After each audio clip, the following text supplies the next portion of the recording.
This segment brought to you by the Western Kansas Wildlife Travel Center in Oakley. Once again, I want to thank Western Kansas Wildlife Travel Center for being one of our sponsors. And as we've mentioned before, the IHOP restaurant is open. And man, are they doing a booming business, but there's always room for you, so stop in. Now, I don't know about mussels, if those are on the menu. They've got some fish and shrimp, but the freshwater mussels, don't think so.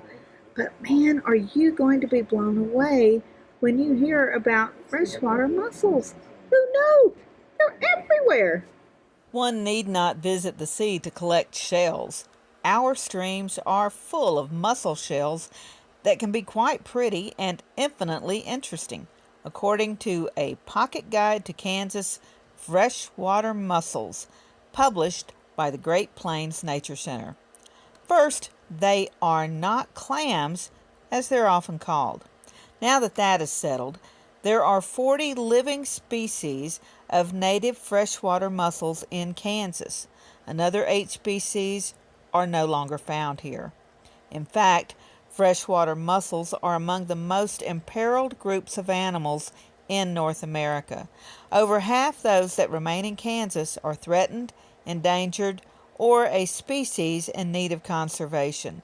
They are frontline indicators of the health of our streams. As filter feeders, they are crucial to water quality and clarity and are an important part of the food chain.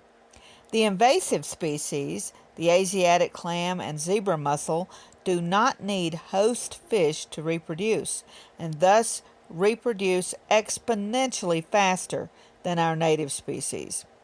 A threat to mussel beds a century ago was the button industry, as tons of shells were removed from streams as far west as eastern Kansas.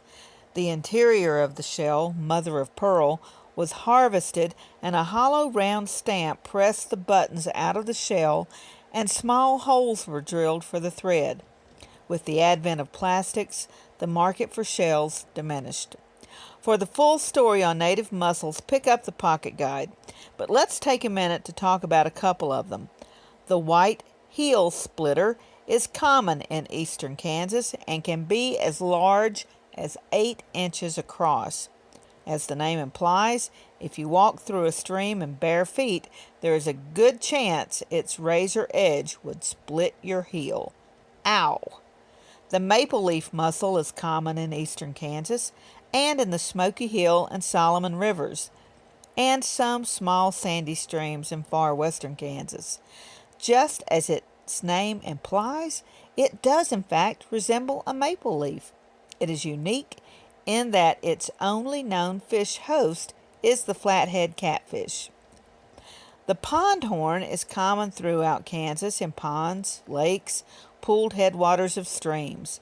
Its survival instincts are pretty amazing, as it can survive for extended periods of time exposed to the air. It plugs its siphoning tube with mucus and waits for rainfall to come back to life. When you are out exploring this summer, take along a pocket guide to freshwater mussels and see how many varieties you can identify. A pink paper shell, a 3-horn warty-back, a monkey face, a rabbit's foot, a pigtoe, a pistol grip. Pick up this pocket guide at the Great Plains Nature Center in Wichita or order one online.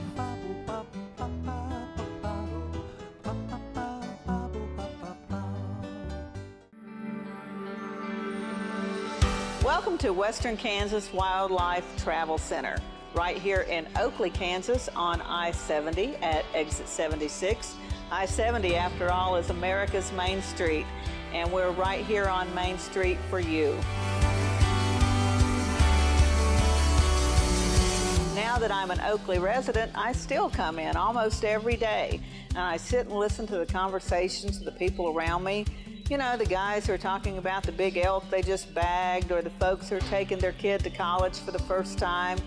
People just traveling up and down the highway. Real people, just like you and me. And they find just what I find here, real people to serve them. There's history, there's scenery, We hope you'll stop and see us soon. Welcome to Oakley.